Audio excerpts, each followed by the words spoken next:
All right, ladies and gentlemen, welcome on into this week's edition of Color Commentary.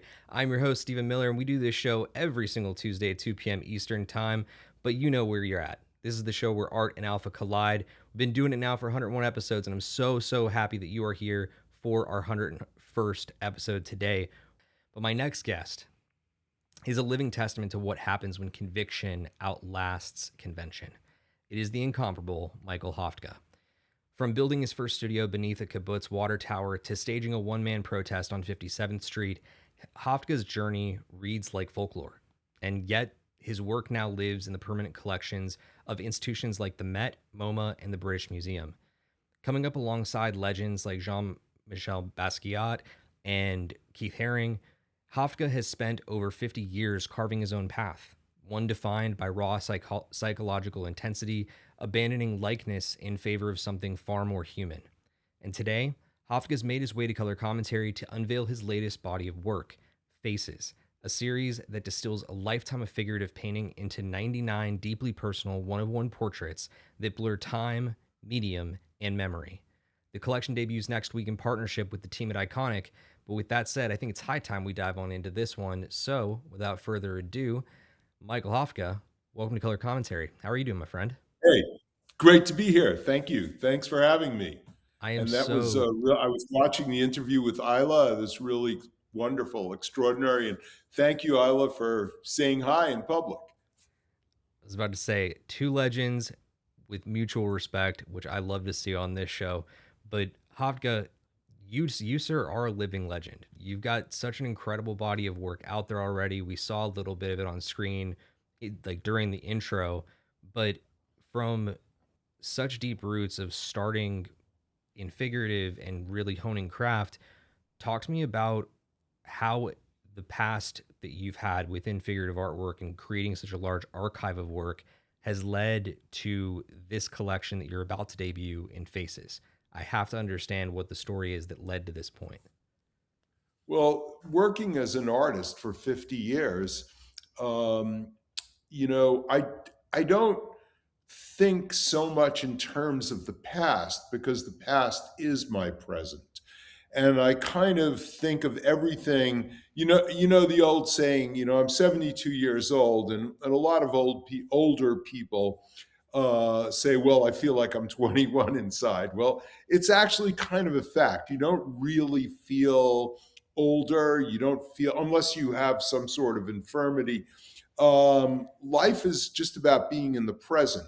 And so all my work that I've done is very much alive to me at every moment and part of anything I'm making in the present and the future. So it's very natural to me in using digital mediums to access work from the past and make it even more present. So that's one of the cool things about being a digital artist is that I can take a painting I painted 30 years ago or 40 years ago and make it new and make it relevant in a different form.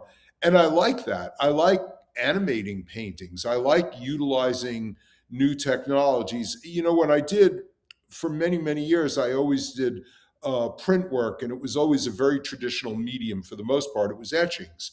But I really liked making them monoprints. So, this using an image that you made, whether it's 5 minutes ago or 40 years ago or 50 years ago, it doesn't matter to me. It's very much alive.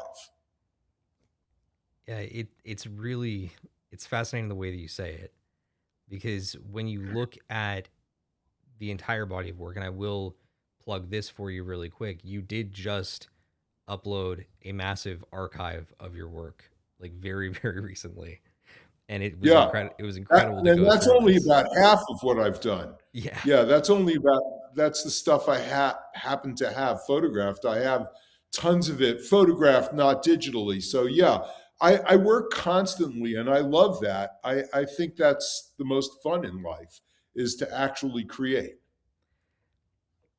When you've gone through that process of continuous creation, have you seen yourself go through phases where like the work leans in one direction or another, or do you find yourself kind of maintaining your consistent core throughout all No, of the work? I loathe consistency. I think that's an insane trap. It deadens everything. You know, I'm not really about being a legend. I'm about having fun. I'm about enjoying life and living life to the max.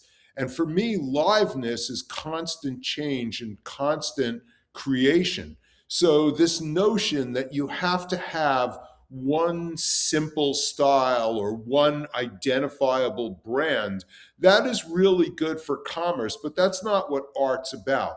So for me, I free float, try to change, try to do different things all the time. That's what's really exciting. Now, there is some sort of stylistic consistency that I would say is just who I am personally. The way I draw, the way I move my hands. You know, in playing baseball, you can have a style, but my goal is really to have fun and change all the time. I love that. Yeah, it is something that I think a lot of artists want to establish style, or they want to establish some level of consistency, but the message that you're saying there is actually all too important, right? It's actually terrible for art. Branding Yeah. is really an absolute disaster. It's really this idea, a commercial idea, which is actually really great. Like if you create a toaster, you really have to make a consistent product. It has to function consistently. There's nothing personal about it. This idea, which is very practical in many, many commercial aspects of our world, is actually destroying the essentially important spiritual value of art. And that's where the real payoff is in art. The payoff in art is in reinvigorating yourself and in just living life to the absolute fullest. I think the thing that keeps coming back up to mind for me is like you've managed to make figurative fun. And that's something that I think that, yes, a lot of art houses back in the 70s would have been like, you're out of your mind. But to see an artist achieve that is incredible, at least from my vantage point as a patron, Thank you. as a Yeah. appreciator. But that brings us to the fun that you've had with Faces here in the new collection that you're releasing next week. And I'm really fascinated because there is so much diversity within the work, and we're going to get into some of these individual pieces here in a little bit. But the quote, at least that you have right up front here, which I'll read for our listeners who may have a visual challenge here, but you had said, what I'm trying to capture is always the same thing: human emotion, feelings. I think feelings reveal the truth of who we are and what we feel in the moment. Feelings change, and they're really pretty deep, generally more visceral and more true than ideas. That, I think, just at an individual idea and as a concept, is such a beautiful way of positioning not only your body of work at large, but what you've achieved here with Faces. Tell me a little bit about how that individual quote kind of became the centerpiece, or the centerpiece of your vision for where this collection came from. Well, you know, it's kind of basic, the basic attitude that I've always had as an artist, which is again to experience things and experience liveness. And I have to say that I was very inspired when I was young, when I was a kid, by Henry Miller and his vision of the world, which was just so full of passion and thirst for life.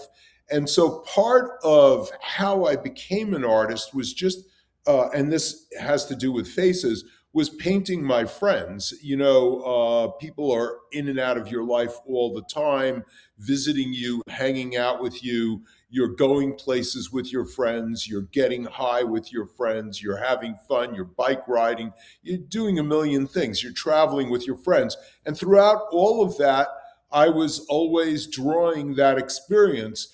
Much like today, a lot of people photograph everything because we're all carrying an iPhone at any given moment. We have the access of this pretty good computational photography.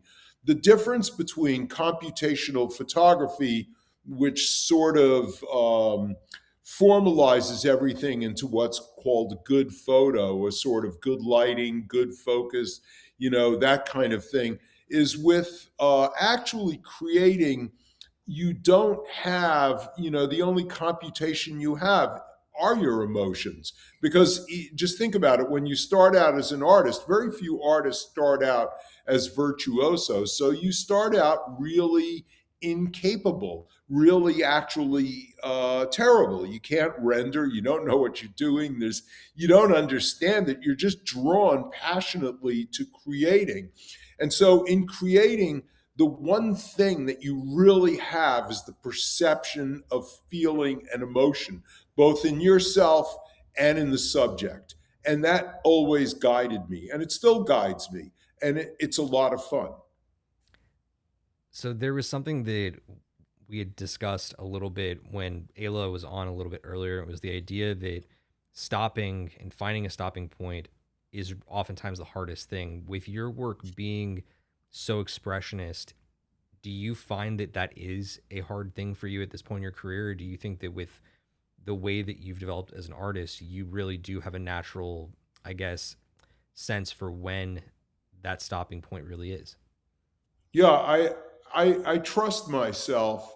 I always have, and I feel I'm kind of guided by a certain kind of intuition. So I never had that feeling of ambiguity. I sort of know when I'm doing something, when it's done and when it's right, and I trust that emotional roller coaster that I'm on also.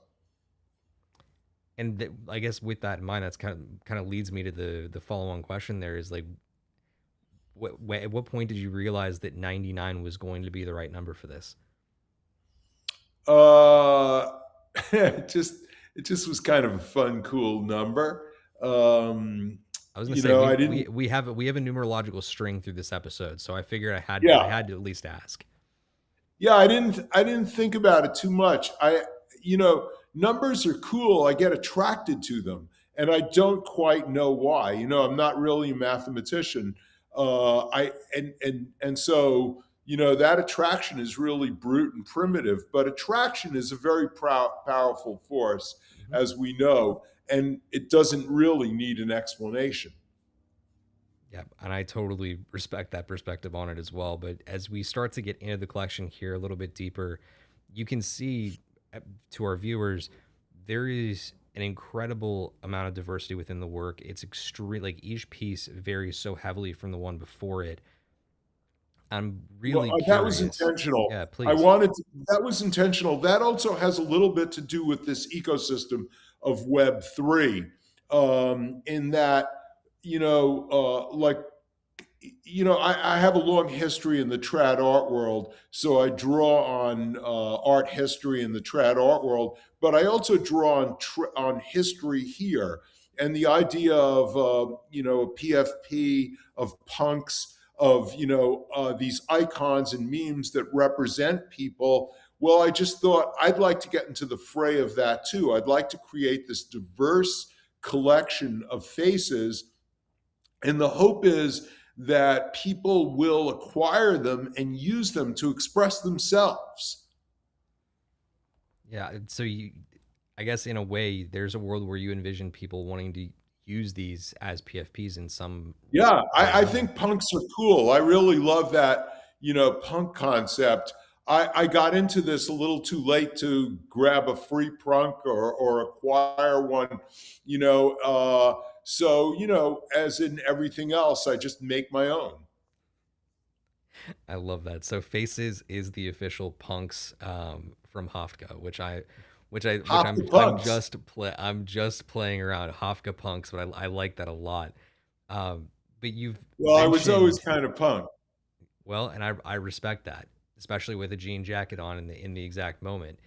Tell me a little bit though about the fact that a good deal of this was inspired by friends. Like when you were putting this together and looking through the friends that you wanted to somewhat, I guess, pay homage to over time, like was there a lot of cutting throughout the process or was it just working to finding the right 99? It was just finding the right 99. It was just intuitional. Pretty much everything in my entire oeuvre is really pretty intuitional. I don't overthink things, my intuition changes from moment to moment. So in the moment, I'm looking at this one image and I'm thinking, well, how could I work with that or change that? I just grab it and go with it.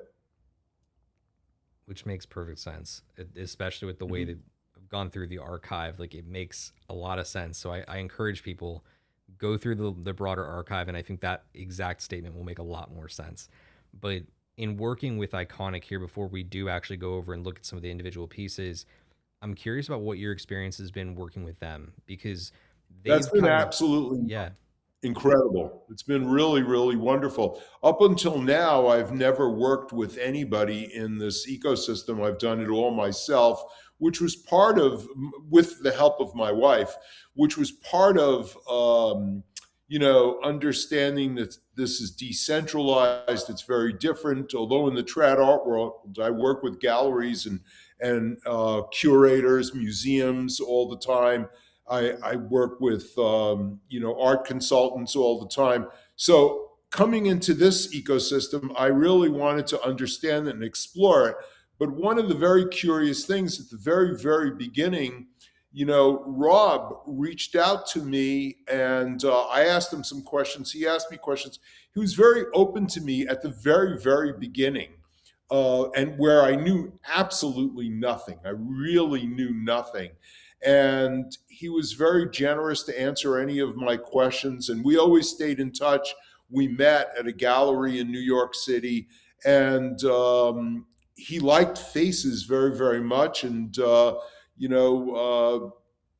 approached me on behalf of Iconic, and everything's been absolutely perfect and interesting and really phenomenal. And it's been really cool also because when you let other people share who you are, you don't you surprise yourself. You learn about what's the best way to present yourself.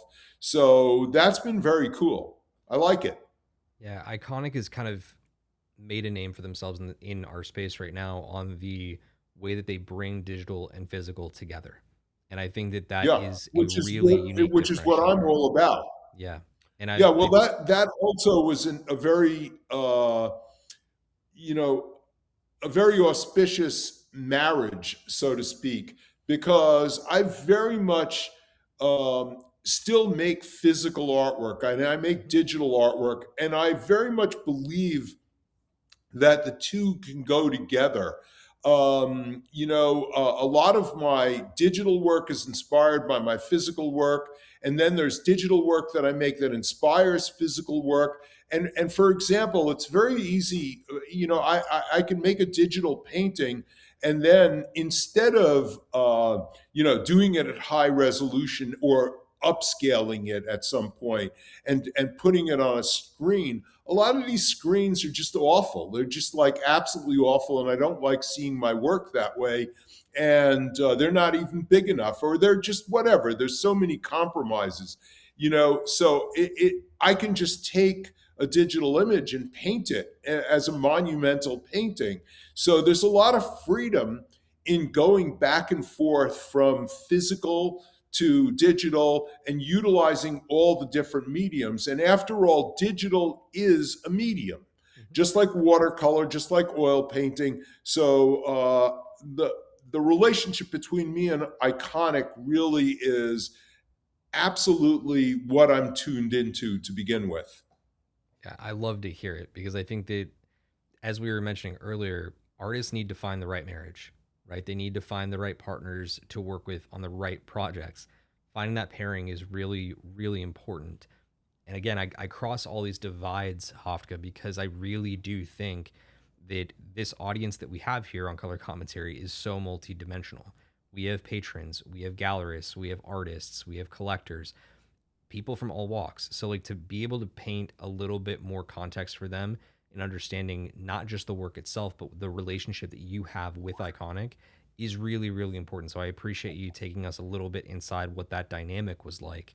But when you guys were coming up with where this was headed into finding the right way to do a signed release with physical print, Was there ever a conversation about balance in terms of how you wanted to offer the digital and then a physical at like as an add-on almost, or was there ever a point at which you guys went back and forth and were saying that it had to be a bundled deal?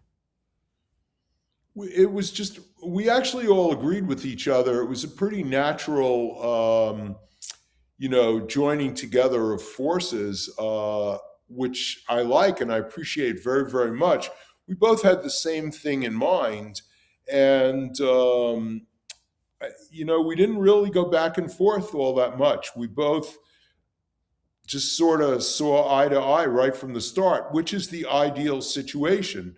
And I'm very, very grateful for that. In general, I've been very lucky my entire life. So,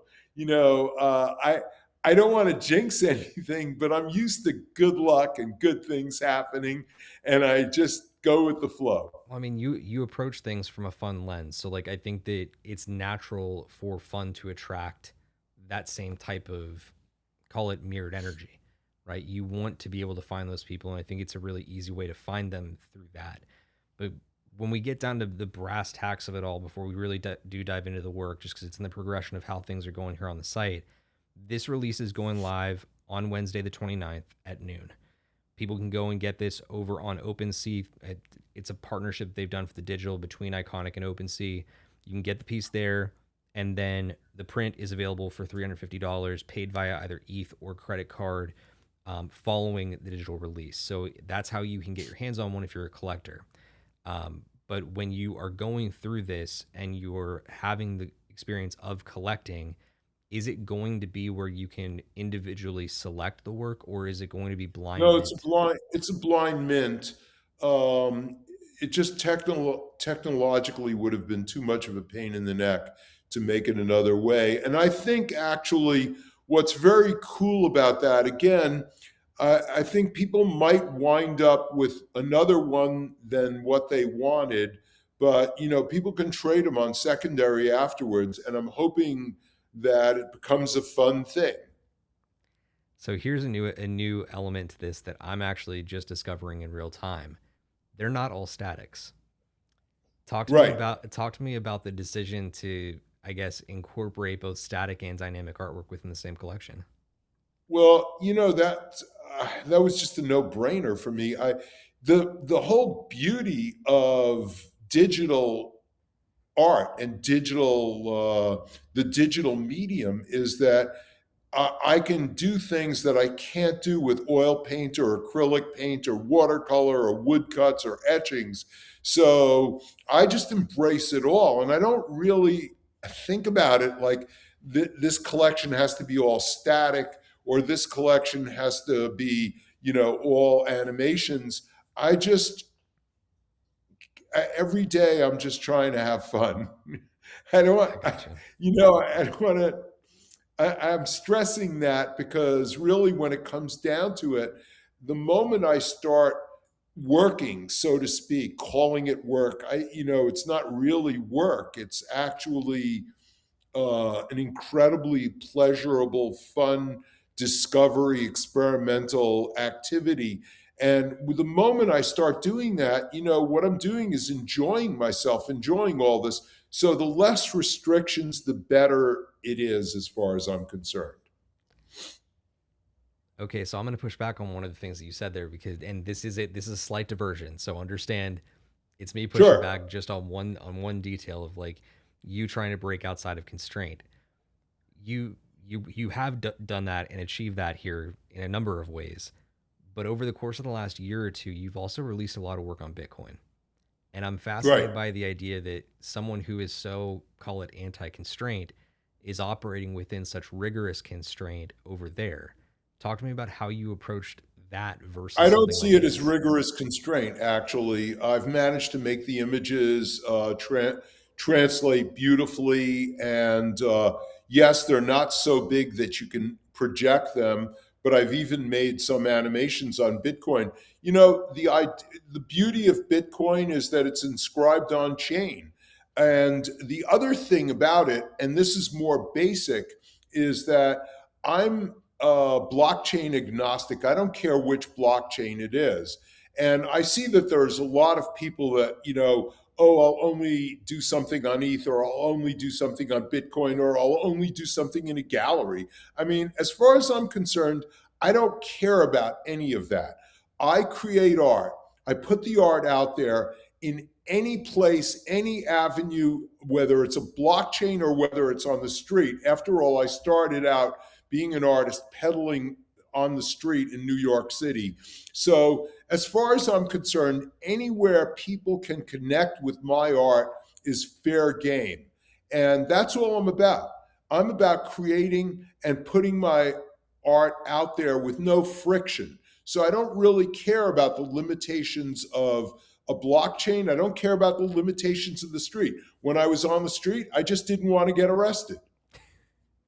Well, the good news is that you can not want to get arrested there, and you can still want to not get arrested here. But as people on the blockchain have proven over time, you can get arrested damn near anywhere. Um, Right.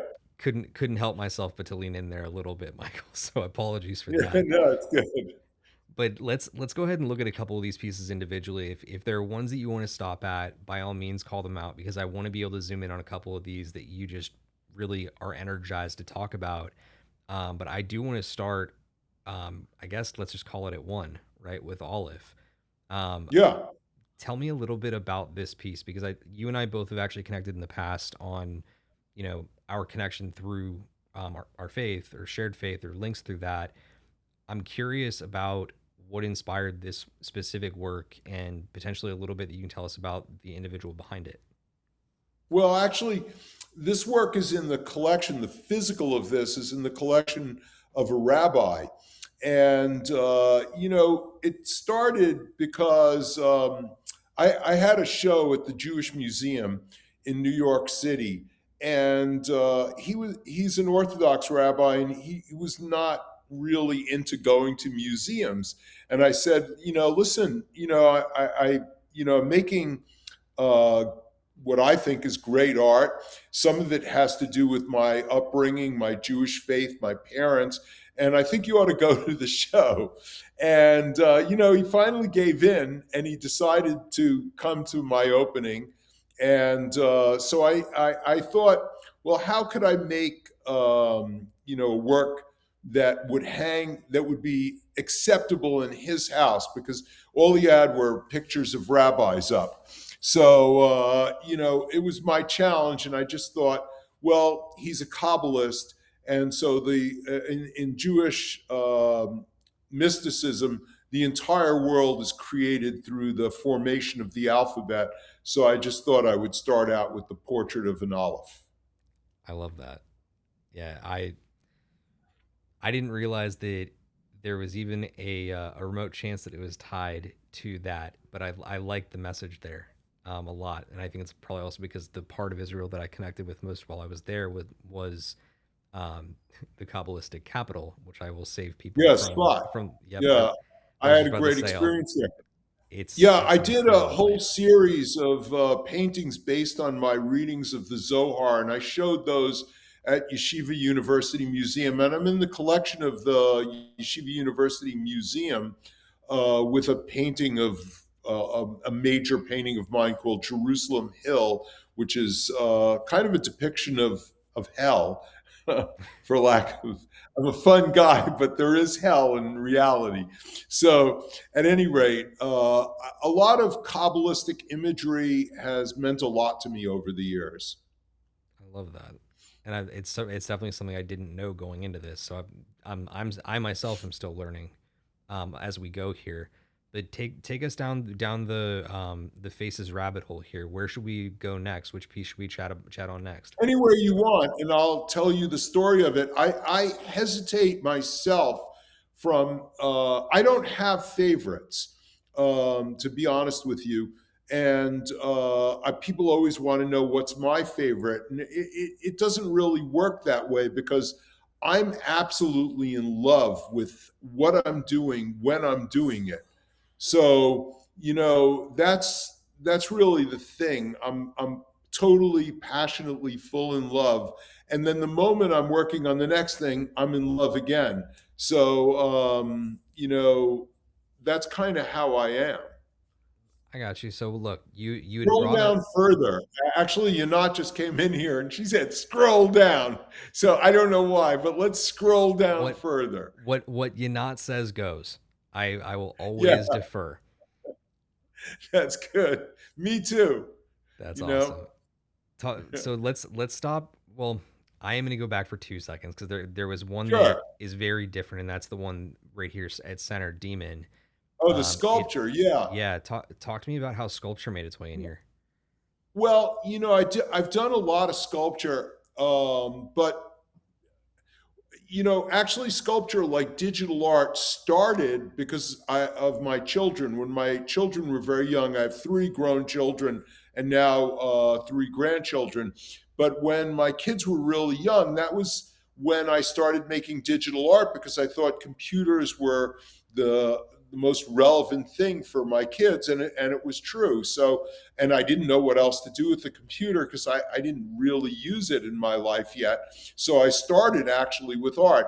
But the same thing is actually true with ceramics. When my kids were little, I took them to a ceramic studio because I just thought that would be, Yanat and I both thought that would be a lot of fun. And actually, Yanat's mother was a ceramicist, and I admired her work very, very much. And I admire ceramics. So while the kids were playing and making things, I also started sculpting and making things.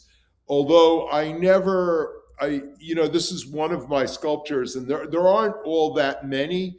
And the reason is Ad Reinhardt said that sculpture is what you bump into when you're standing back trying to look at a painting. It just, if you do too many sculptures, your studio just gets crowded with them. So I limited it. But this is a sculpture that I have not here in my studio, in my other studio, and I love it very, very much. So the idea of making the eyes alive was just very exciting to me. Yeah, I thought it was one of those pieces that just kind of immediately jumped out because it is in such a different medium. But seeing that you're Yeah, crossing those thresholds makes me really happy, just as a patron, as an appreciator.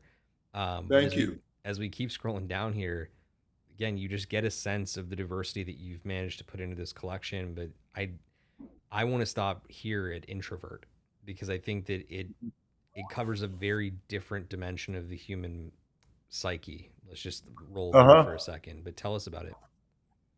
Well, actually, introvert is based on a painting um, that I did recently that's actually going to be shown in my next show, which will be in September at Lozer Art Gallery in Los Angeles. So it's a double portrait. This is a detail, this is based on a detail of a double portrait of a photographer named Charlotte who came to my studio to take portraits of me. And I asked her if she would model for me, if she would sit for me.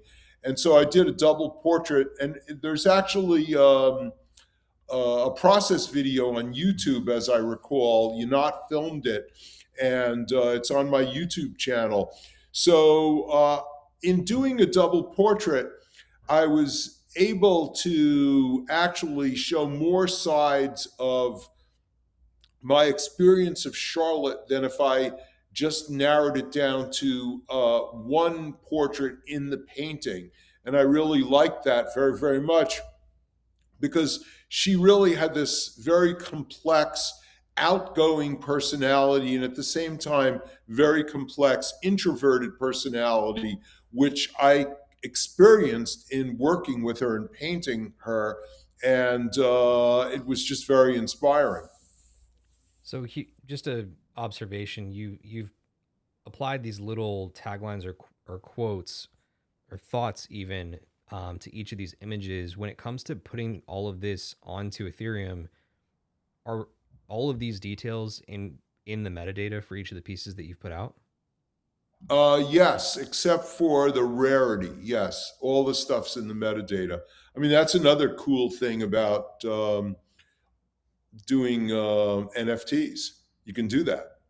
Yeah, no, I think it's one of the parts that I think goes underappreciated in this moment. But the people who really are digital natives, at the end of the day, they appreciate it, which Yeah. is Well, I just as think, important. you know, that as far as I'm concerned, that community is growing. We live in a digital world. So I never think in terms, you know, when I talk to people in the trad art world, they're just, they tend to be a little clueless about what's going on. And they have, you know, this idea of digital art and they don't want to hear about it and they don't want to hear about what it actually brings to the table. And, you know, I don't really mind that because actually the young audience is overtaking them. So, you know, they're irrelevant. Yeah, no, and you're dead on in terms of the types of out of touch communication that we've seen from them in the past. I want to say that it was actually Rob who had posted something recently of a back and forth that he had with a gallery, and Yeah, I so I've had that experience many, many times.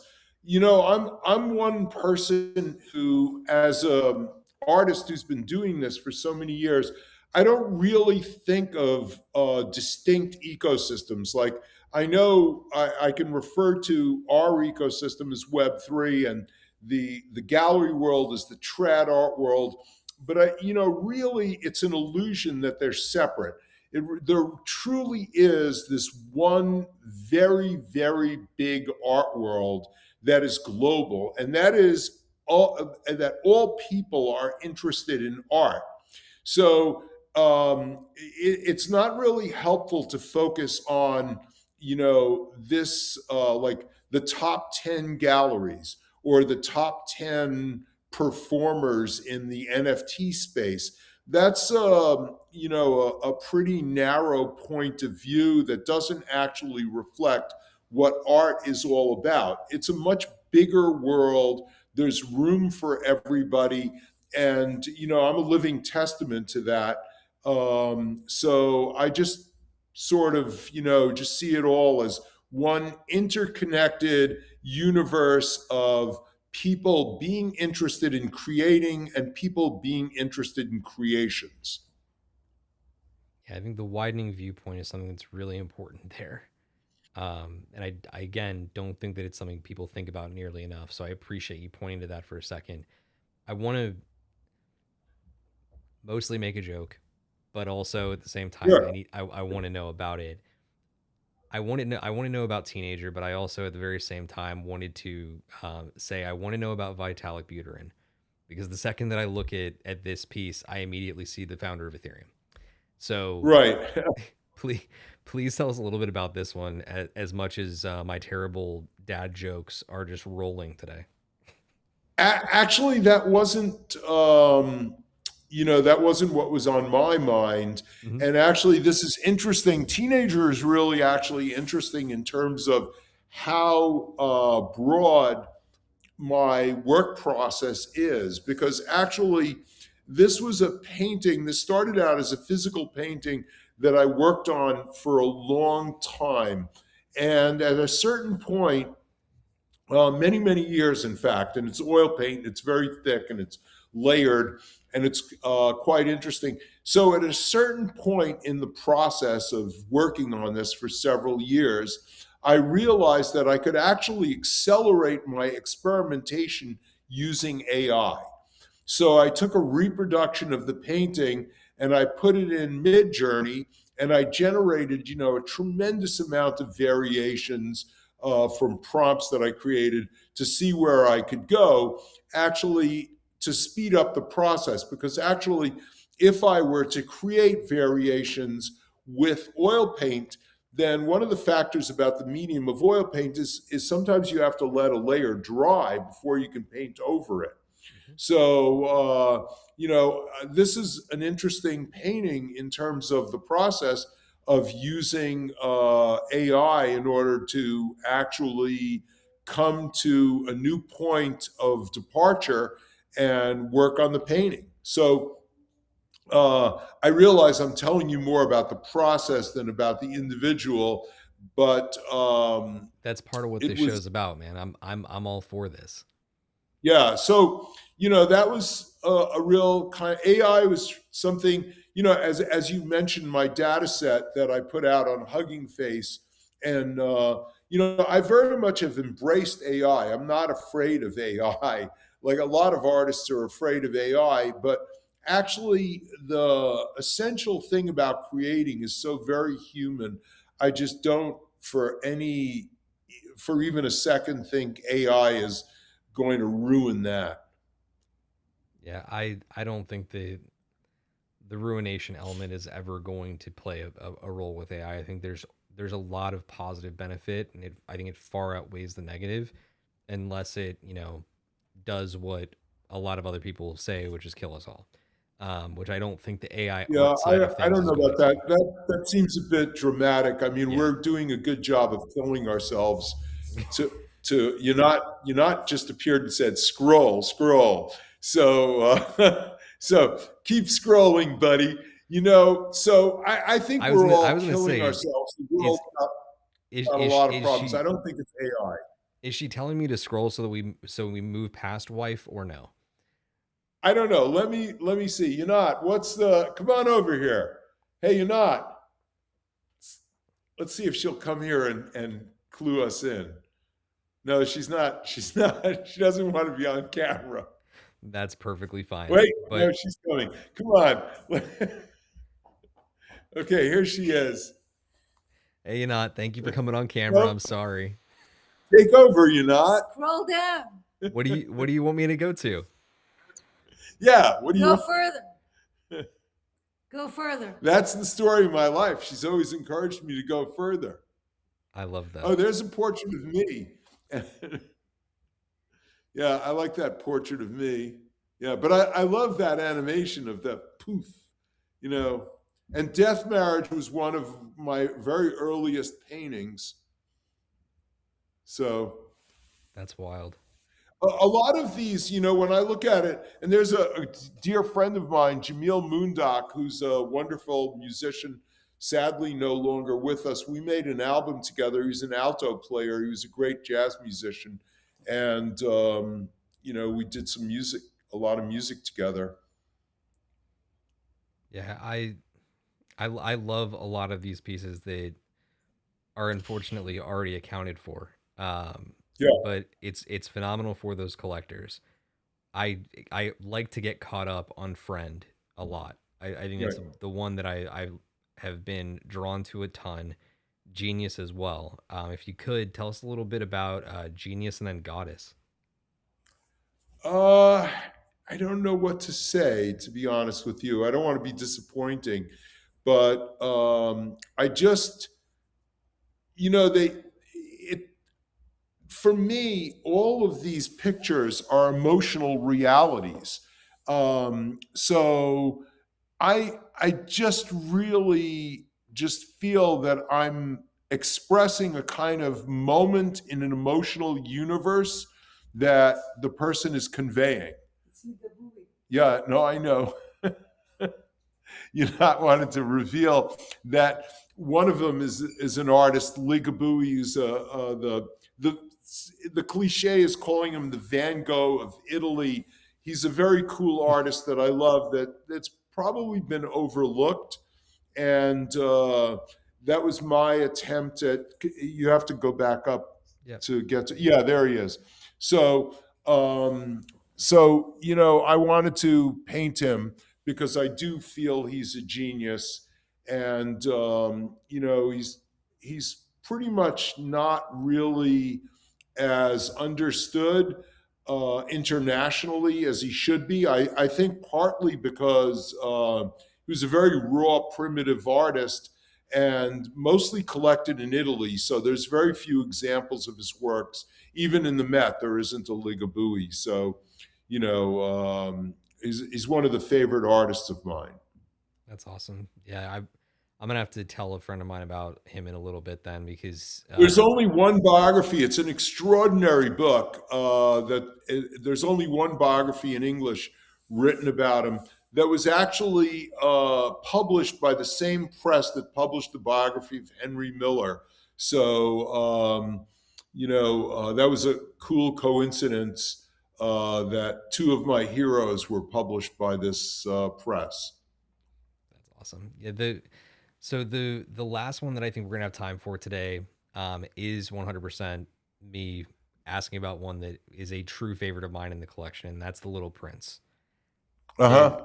obviously, there is reference to the classic book. It's one of my favorites of all Yeah. time. But talk to me about how, like, not just process behind it, but how this found its way into the collection and why it was important for it to be in here for you. You know, it just struck me as just a powerful face that we all can relate to, because very often when we're young and naive and all potential lies in front of us, then we are kind of little princes ready to go into the unknown. And we all can relate to that because we all come from a kind of state of where there's, unlimited potential and pure naivete in our beings before we're jaded and older. Let's say. I love that. Well, look, again, Hofka, this is an incredible collection from top to Thank bottom. you so much. There's so many different stories being told here, and I think that Yeah, really, I'm very proud of that, and yeah, I couldn't have done this in any other way than the way Iconic has made it possible. This couldn't be done in a trad art gallery. It's very much something that's only possible here. So I'm very proud of achieving this kind of diversity in a collection. And on some level, I want to reiterate, I was very inspired. I understand there isn't quite the same visual diversity in the punk ecosystem, but I think the amount of diversity that there is in punks really ignited a fire among a lot of people. And that's what I was after. What I was after is trying to create this diverse collection of faces that reflect different characters that perhaps could be acquired and used in the same way that punks are used. Although I understand that this isn't the very beginning of, times are different now than when the punks came out. So one can't really directly compete with that foundational experience. But, I'm inspired by punk, so why not? yeah, I am just sitting here very taken with everything I'm seeing, man. Like Thank this, you so like much. like Thank you. thin air in particular. It was one of the pieces that Yeah, I that's had, that's a real cool one. yeah, I had put that in Yeah, it's very cool. in the intro I love how graphic. they all look together. Yeah, Yeah, I love how they all look together. it's so peculiar because like they're all so different, but it's as if they do belong together, which Yeah, is yeah, I incredible. love that about it. And that's another benefit to making digital art on the blockchain is you can create a collection and keep them together. And even if all things fail, like we've had this miserable failure with or betrayal by Foundation, then people are rising up to keep things together, keep things on chain. So I think that's really, really great. I think this is really a real foundational development in the history of art. Yeah, I couldn't agree with you more there. So just to take That's us, also one more thing. That's also why I decided to begin the publication of my catalog raisonné online with Hugging Face as a data set rather than a very limited edition book, because limited edition books look cool, but then they become objects that the prices become inflated, can acquire them, they fade, so when you do things digitally you can really grab onto permanence, and it's actually quite a extraordinary beautiful thing. yeah, I'm almost at a loss for words, but I know the words that need to be said right now. And that is that this Let's collection is, fucking go. you're goddamn right. Let's fucking go. That's Fa- right. Faces by Michael Hafftka is coming out next week, Wednesday, April 29th at noon Eastern, through Iconic over on OpenSea. Dude, it's incredible. Like there's so much that I could continue to say about it, but Hafka, you've said it best. Let's fucking go. Do you have any final words beyond that for our audience before we start to wrap up today's show? I want to say thank you to you. I want to say thank you to everybody. Being here is a real joy for me. Having this privilege of being able to show so many works at one time really is just an artist's dream. And I'm deeply appreciative of being allowed to be in this ecosystem and be received with so much grace and so much joy. Thank you. Yeah, thank you again. That guy over there is Michael Hafftka. I appreciate you being here, man. I'm going to go ahead and send you back to the green room for just a few minutes while we do our outro, and I will see you guys back in just a few.